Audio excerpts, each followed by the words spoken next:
आपल्यापैकी अनेक जण बजरंग बाण वाचत असाल तर हा व्हिडिओ एकदा ऐकाच, कारण बजरंग बाणाच्या पठणाबद्दल असं म्हटलं जातं की बजरंग बाण कधीही केव्हाही कोणीही वाचू नये. यामागं नेमकं काय कारण आहे हेच आज आपण समजून घेऊया. चला तर मग सुरुवात करूया, पण त्याआधी आमच्या चॅनलला सबस्क्राईब करा, बेल आयकॉनला क्लिक करा. तुम्ही जर हा व्हिडिओ फेसबुकवर पाहत असाल तर फेसबुक पेजलाही फॉलो करा. श्रीराम भक्त हनुमान हे आजही आपल्यासोबत असणारी देवता आहे असं म्हणतात आणि त्यांना प्रसन्न करण्यासाठी हनुमान उपासना, विविध मंत्र, विविध स्तोत्र आणि स्तुतीची रचना करण्यात आली आहे. परंतु या सर्वांमध्ये बजरंग बाणाचं विशेष महत्त्व आहे असं सांगितलं जातं. असं म्हणतात की जो व्यक्ती बजरंग बाणाचा पाठ विधिव्रतपणे करतो त्याच्या सर्व समस्या दूर होतात. शिवाय बजरंग बाणाचा विशेष उपाय करून तो स्तोत्र सिद्ध केला जाऊ शकतो. आधी सांगितल्याप्रमाणे पवनपुत्र हनुमान यांना प्रसन्न करण्यासाठी त्यांच्या विविध मंत्र, स्तुती आणि आरतीची रचना करण्यात आली. यामधीलच एक बजरंग बाण आहे. मान्यतेनुसार या पाठाची रचना तुलसीदास यांनी केली.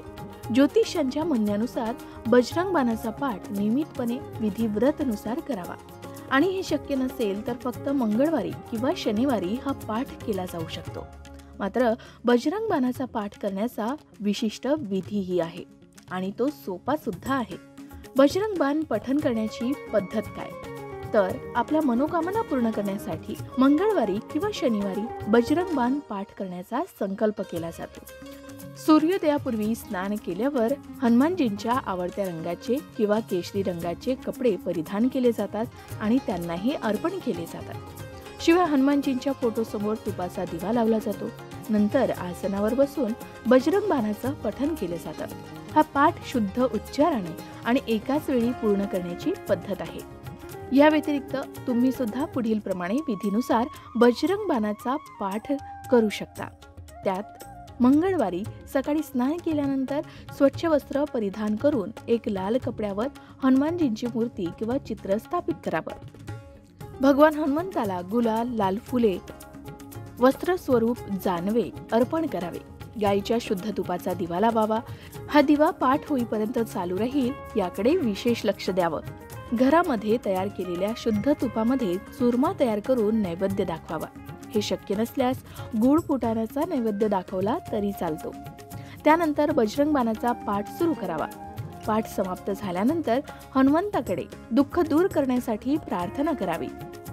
ज्या घरामध्ये बजरंग बाणाचा पाठ केला जातो तेथे नकारात्मक ऊर्जा टिकत नाही आणि सकारात्मक ऊर्जेचा संचार होतो आणि सकारात्मक ऊर्जा वाढतच राहते असं सांगण्यात येतं. मग आता बजरंग बाणाचा पाठ हा कधी करावा, तर बजरंग बाण पाठ खूप शक्तिशाली आहे असं म्हणतात.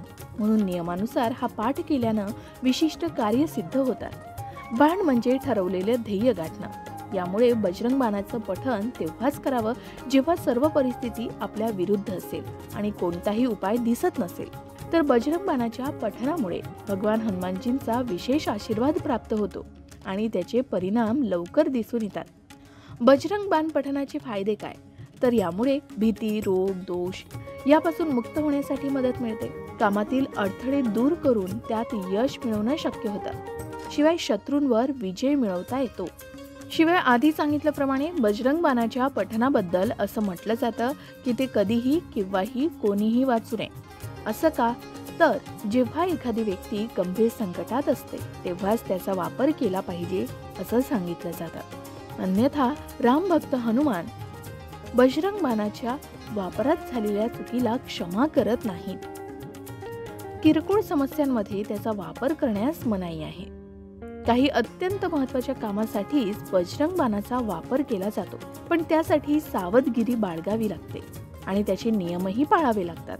आता इच्छित कार्यसिद्धीसाठी भगवान हनुमान जयंतीचा दिवस किंवा मंगळवार किंवा शनिवार निश्चित केला जातो आणि रामभक्त हनुमान यांना प्रसन्न केलं जातं. या दिवसात आपण बजरंग बाणाचं पठण केलं पाहिजे. शिवाय पूजेसाठी ठिकाण शुद्ध आणि शांत असणंही महत्त्वाचं आहे. एखाद्या निर्जन ठिकाणी असलेल्या हनुमान मंदिरात जाऊन बजरंग बाणाचं पठण केलं जाऊ शकतं असंही अनेक जण सांगतात. शिवाय बजरंग बाण सिद्ध करण्याचा विधी सुद्धा जाणून घेऊयात.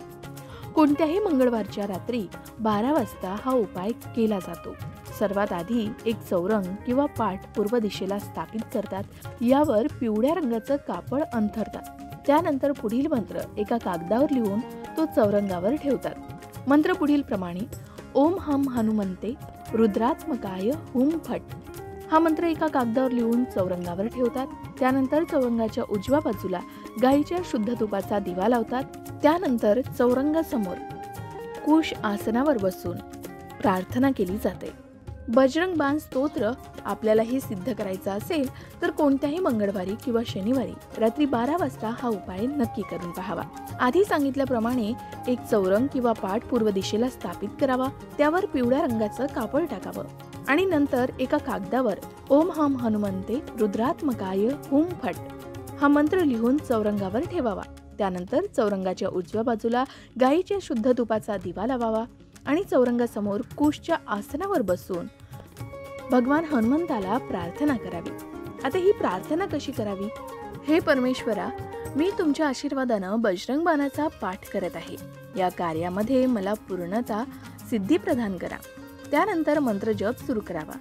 यावेळी ओम हन हनुमंते रुद्रात्मकाय हुम फट या मंत्राचा 5 माळा जप करावा. या गोष्टीकडे विशेष लक्ष द्यावं की या मंत्राचं उच्चारण ज्या ठिकाणी फट शब्द आला असेल तेथे फट म्हणत 2 बोटांनी दुसऱ्या हातावर टाळी वाजवावी. तर अशा प्रकारे बजरंग बाण सिद्ध केला जाऊ शकतो. कोणतेही कार्य सिद्धीस जाण्यासाठी, संकटापासून मुक्त होण्यासाठी आणि मनोकामना पूर्तीसाठी कोणताही स्तोत्र किंवा मंत्र सिद्ध केला जातो. अगदी त्याचप्रमाणे बजरंग बाणाचा पाठ सिद्ध केल्यानंतर त्याचं अखंड वाचन केल्यास अपेक्षित फळ लवकर मिळतं असे अनेकांचे अनुभव आहेत.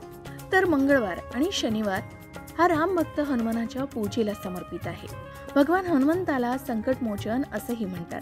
असं म्हणतात की जेव्हा संकट खूप प्रबळ होतात, प्रत्येक कामात निराशा येते, तेव्हा हनुमानजींची पूजा करून बजरंग बाणाचं पठण केल्यानं सर्व संकट दूर होतात. बजरंग बाण अतिशय प्रभावी मानला गेलाय.